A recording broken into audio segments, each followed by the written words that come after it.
All right, we are back. My next guest, listen to this. He has climbed and snowboarded down the highest peaks on 6 of the Earth's 7 continents. Here he is snowboarding down Mount Kilimanjaro in Africa.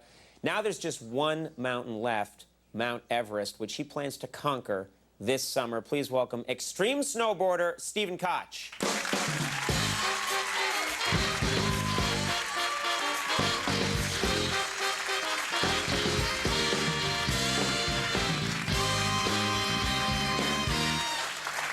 Do I have questions for you? First of all, you want to climb what everyone agrees is the most dangerous and scariest mountain in the world, and then snowboard down.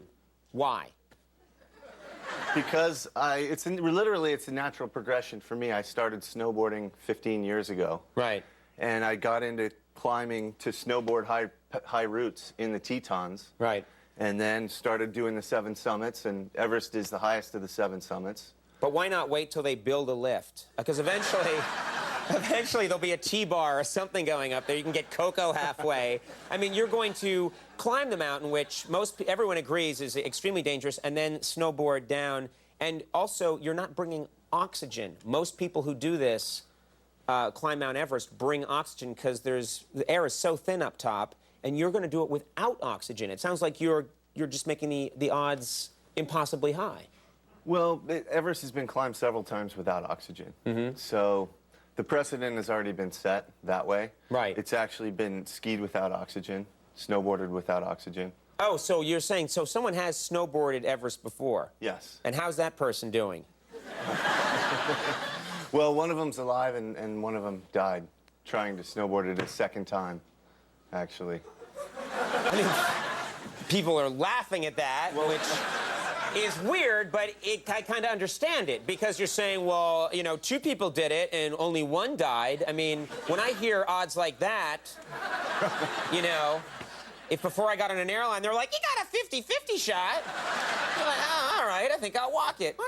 You know. Where did you get the idea that you could do this? Where did anyone get the idea to snowboard down a mountain like this?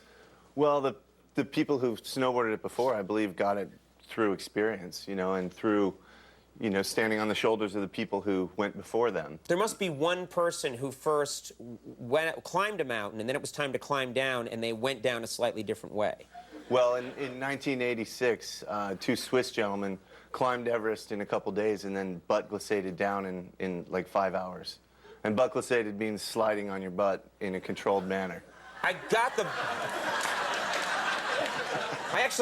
butt part. I was like, so you're saying that they were on the way down, and was that an accident? Did one of them just fall and then shot down the mountain on his ass and then was like, I just butt glissaded? Because where I'm from, that's falling on your ass and riding all the way down. Well, that's probably how it originally started, but these guys are professionals, and it was... Professionals. They are professional butt glissaders. They're not just some boobs. Are you ever gonna think of your microphone the same way after Kim was stroking it?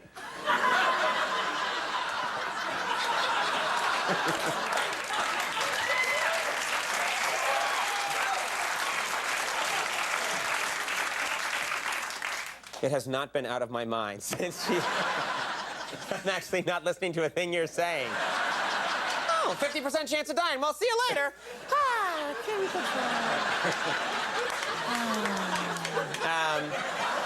What was that all about? I don't know. You don't want to know. The air's thin where I am. Trust me. You almost died in an avalanche once, you know, and we don't actually have time to get into the specifics, but it was a pretty serious... You got hit by an avalanche and you were almost killed once. Correct, yeah. What enables you to go back after something like that? Short memory of pain. Are you being serious? Yeah, totally serious. Well, I healed from my injuries. I was able to come back after many surgeries and rehab with great people. And so it's simply that you have a short memory for that experience. Well, because you could try a Post-it note, is what you know? Memo to self. Almost killed. Don't go back. No more mountain stuff.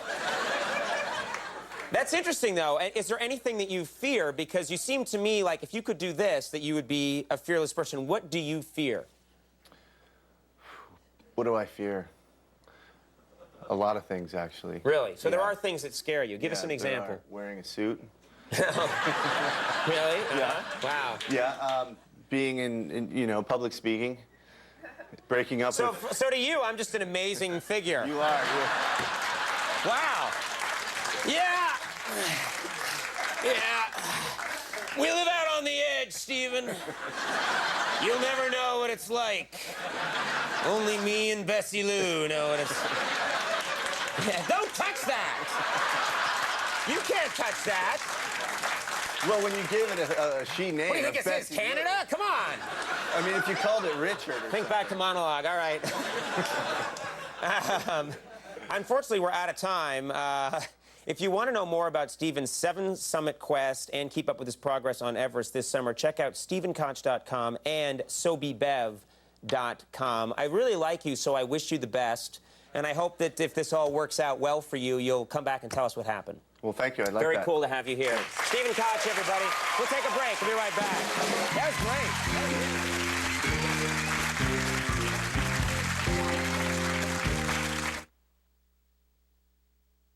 Yeah. All right, everybody, that's our show. Stay tuned for Last Call with Carson Daly, and we'll see you tomorrow. Bye-bye.